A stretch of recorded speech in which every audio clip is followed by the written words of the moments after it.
Okay. Kind of a rookie at this, so bear with me. Louder. So, June 19th, 2010. Long-awaited day at last. And here I am, Almighty L, expected to impart you two with some sort of lasting words of encouragement and blessing for a happy and fulfilling marriage. When I myself have yet to succeed in the romance department, obviously. But I suppose for today that I'll put aside my middle child complex and not be the center of attention. I'll surrender the spotlight. Let me first thank you, Lena and Brian, and your parents, and Big Beth, etc. For not only inviting me to this event, but for asking me to take part in it. I'm really incredibly honored to be supporting you. Next, I do apologize to you, Brian, but I haven't had the opportunity to get to know you enough. But I can either A, make some stuff up about you, or speak primarily about Lena, so I've got a quick story.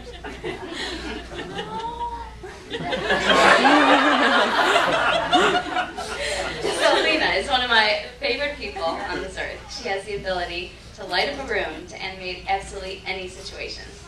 In high school, Lena could befriend anyone and everyone, and she did. From the history teacher to the athletic trainer, the outcasts and the lunch ladies, to this day the gym teachers still talk about her, to me, when I occasionally cross them at the track. She's a legend.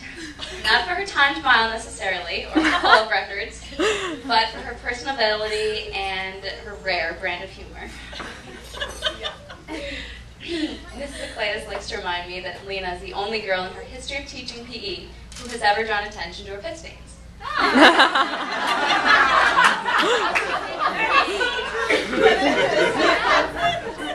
But Lena has really surprised me. She handles everything she's given with this incredible sense of balance and grace. She amazes me with her ability to juggle work, school, 2 kids under 3, planning a wedding, and somehow still finds the time, or she makes it, to not only dig up, but to post the most incriminating shots of all her friends on Facebook, and then seems to be waiting at her computer as the rest of the Facebook network posts their reactions. Anyway, when I'm not untagging myself in these photos, I'm admiring her ability to balance so many things so beautifully, and I doubt that this marriage will be any different. Lena, congratulations. It seems you found yourself a terrific guy, sweet, respectful, and charming, and at your beck and call at all times. But in all seriousness, and past pessimism, 44% divorce rate is testimony of the fact that not all marriages are inherent bliss. Given your chemistry and the fact that you two couldn't complement each other more perfectly, I have all confidence that this marriage will not only last, but thrive. And that Kaylee and Aiden will find that they're really lucky. You both have so much to bring to this relationship. I have yet to live a colorless moment with Lena, and Brian, I'm sure you never will. Best wishes to you both. Aww. Raise your glasses! Woo! To Lena and Brian. To Lena and Brian.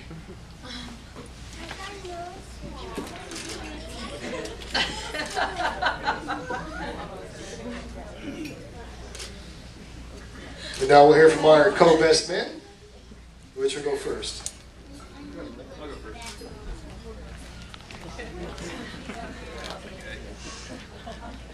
Well, my toast isn't quite as elaborate as I guess one thing that I want to say to my brother is that the cool thing about having a younger brother is you kind of have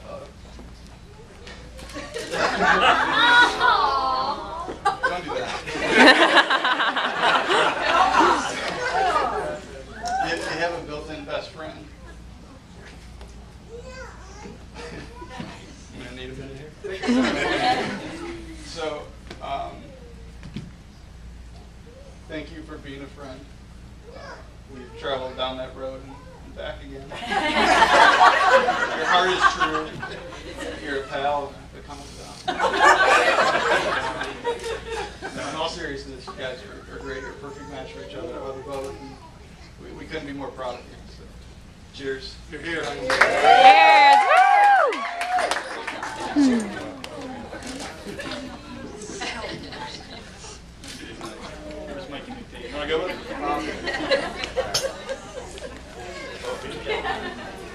I'm so not prepared for this. Hey guys. How about that ride in?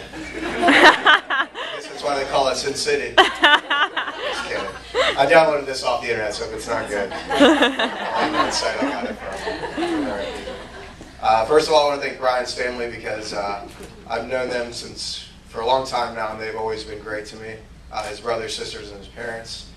For those of you that don't know me, I'm Michael. I'm very lucky to be a part of this growing family, and I'm also Kaylee's godfather. Earlier today, I got an opportunity to pull both Brian and Lena aside, and I asked Lena, I said, Lena, what are you looking for in this marriage? She said, Michael, family is what's really most important to me, the love that Brian and my kids give to me, and the memories that I'll have with all three of them. And then I was like, all right, that's a pretty good answer. So I was like, I got here a little early today, talked to Brian while he was in the shower. We didn't have a whole lot of time.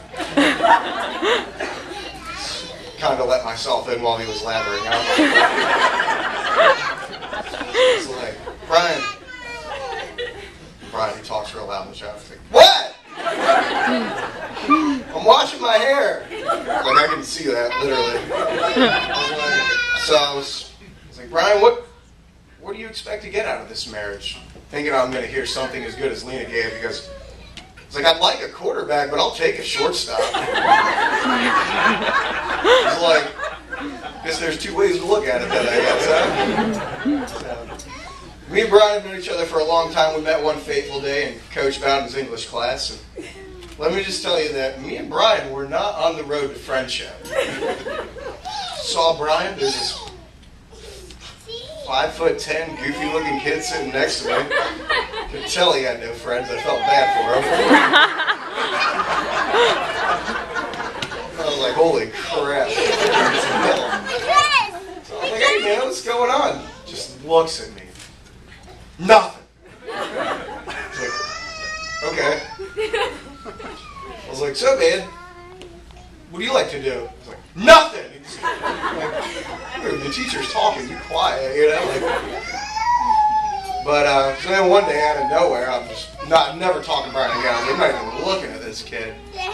One random day, he just starts blabbering to me. I'm like, I hope this guy doesn't think we're friends. Like, I'm so mad at this guy right now. Ends up, we ended up being friends, and years later, I was like, Brian, you're pretty mean to me right off the bat. And he just said, yeah, he's like, I thought you were kind of weird. And I was like, great, the kid with no friends thought I was weird. But, so then, found out, I asked him, I was like, so why did you start talking to me and being nice? He was like, well, one day I was walking by a break, you were talking to two hot chicks. I was like, I should probably give that guy another shot.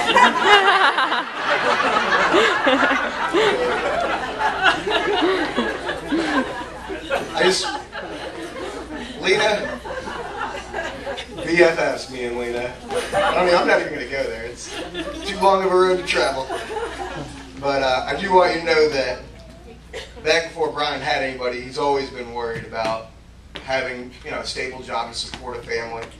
And because I remember when we were 16, he's like, we need a cool summer job. And I was like, yeah, lifeguarding. He's like, even better, Mike. The post office is hiring. I thought he was kidding. And I was like, well, why do we want to work at the post office? He's like, Mike, and this is when I knew he was going to be a good father. He's like, Mike, state benefits, 401k? That would sound good if I were 30, not 16. Maybe a little younger. I'm getting close. I was like, I'm just not ready for that yet, Brian. I was like, I'm going to try and lifeguard this summer. Yeah, fun. That was one of the things that stood out to me. And then Brian was a little down on himself at one point in his life. And he was like, Mike, I don't know if I'm ever going to find somebody right for me. And he's like, make me this promise. And I was like, yeah, Brian, whatever. He's like, promise me we'll get married when we're 30. I thought to myself, maybe getting gay married for the health insurance isn't that bad. Talking about adopting little kids from Africa. But luckily, Brian found a woman, had 2 kids, and now I got to find somebody to get gay married to. Just kidding. All jokes. To Brian and Lena, thank you very much for letting me.